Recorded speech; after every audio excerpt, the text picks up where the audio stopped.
Salut à tous. Aujourd'hui, on s'attaque au fraisage des rainures sur la sphère. C'est une opération qui demande de créer une nouvelle origine. On va suivre le déroulé complet. Mesure, création de l'esquisse sous SolidWorks, l'orientation de l'axe Z et l'optimisation des paramètres de coupe comme on a l'habitude de faire. Allez, on décortique tout ça étape par étape. C'est parti. Donc on va mesurer la largeur de la rainure pour définir l'outil.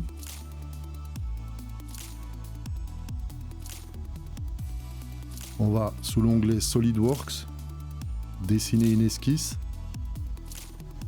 On va créer le chemin de l'outil.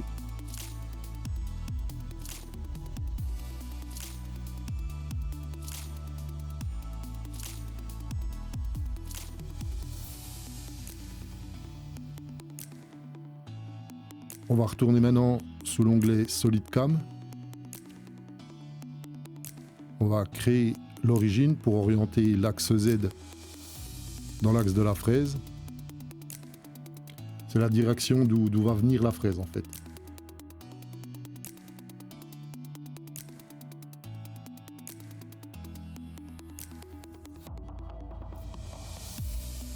Donc on va créer une opération de contournage. On va sélectionner l'origine qu'on vient de faire. Donc là, typiquement, c'est l'origine 3. Donc on voit bien que le Z arrive dans le sens où la fraise doit accoster. On va sélectionner le chemin d'outil qu'on a préalablement dessiné sous SolidWorks. On va créer l'outil de fraisage. On va prendre une fraise à thé, fraise à rainurer.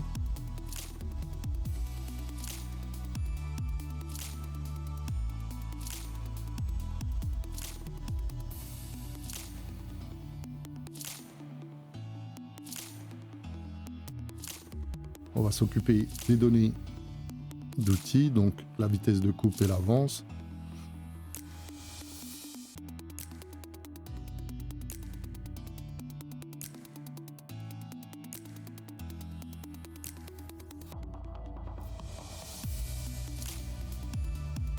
Maintenant, on va sauver et calculer pour visualiser le résultat.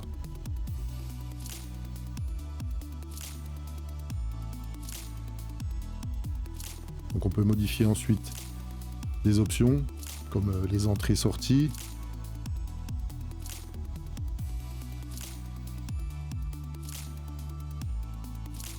Voilà.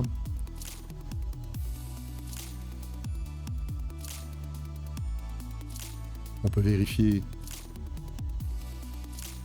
sur le 3D le chemin d'usinage en faisant une simulation.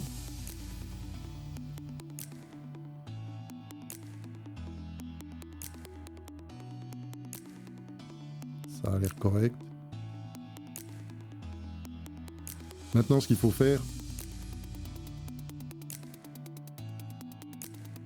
on va créer une copie circulaire pour ne pas avoir à créer 6 fois la même chose. Donc avec cette fonction là, ça nous permet de créer une copie circulaire,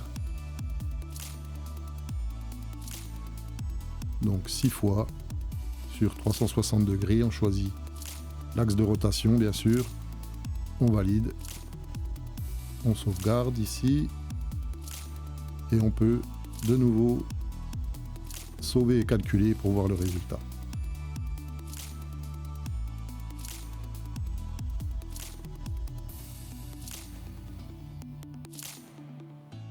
Voilà, la stratégie est prête. Si vous voulez plus de vidéastes version atelier, vous pouvez me retrouver ici et sur LinkedIn. On se retrouve bientôt pour le prochain épisode. Soyez précis, restez exigeants. À la prochaine. Ciao.